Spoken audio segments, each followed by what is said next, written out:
আমরা জানিয়ে দিয়েছিলাম রাহুল বাবুর সম্পর্কে তারা কি সিদ্ধান্ত নিচ্ছেন।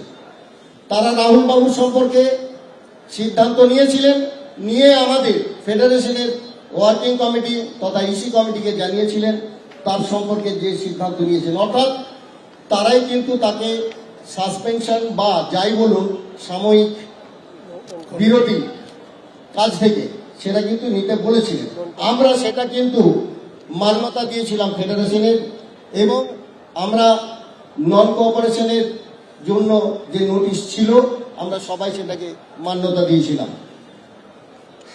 হঠাৎ করে ডাইরেক্টর গিল্ডের সভাপতি এবং সম্পাদিকা বলছেন যে এই কাজটি সঠিক হয়নি।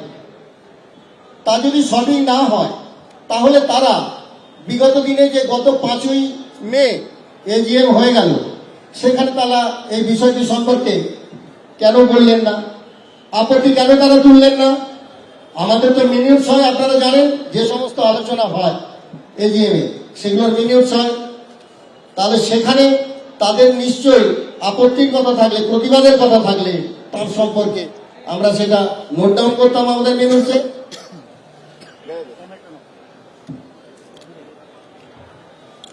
কিন্তু সেটা তারা করলেন না।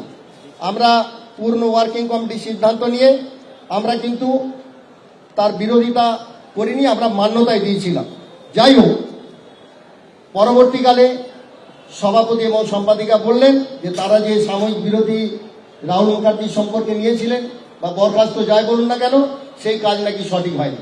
আমরা কিন্তু এর তীব্র প্রতিবাদ করছি, কারণ এটা আমাদের সমগ্র ইসি কমিটি এজিএম সদস্য যারা ছিলেন সেটাকে মান্যতা দেননি, এটাকে ভায়োলেট করা হলো। অর্থাৎ একদম 180 ডিগ্রি ঘুরে গিয়ে আমাদের সমস্ত ইসি কমিটির সর্বোচ্চ কাউন্সিলকে অবমাননা করা হলো।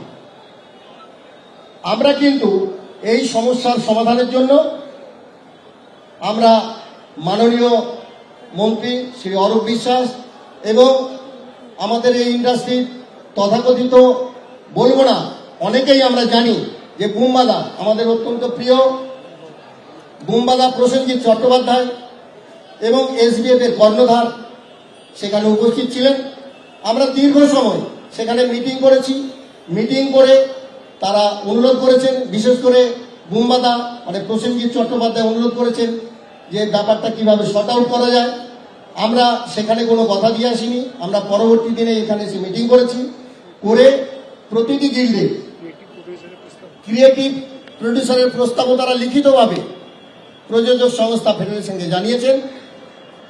আমরা তাতে কিন্তু মান্যতা তখনও দিইনি, কিন্তু যেহেতু প্রসেনজিৎ চট্টোপাধ্যায় এবং আমাদের মাননীয় মন্ত্রী অনুরোধ করেছিলেন আমরা সেটাকে মান্যতা দিয়ে আমাদের সভাপতি, আমাদের ফেডারেশনের কাউন্সিল মেম্বারদের প্রভূত আপত্তি, কিন্তু তিনি আমাদের করজোড়ে হাত জোড় করে ইসি কমিটির কাছে অনুরোধ করেছিলেন যে তিনি দীর্ঘদিনের একজন অভিনেতা তথা ইন্ডাস্ট্রি ভালো চান, আমরাও ভালো চাই।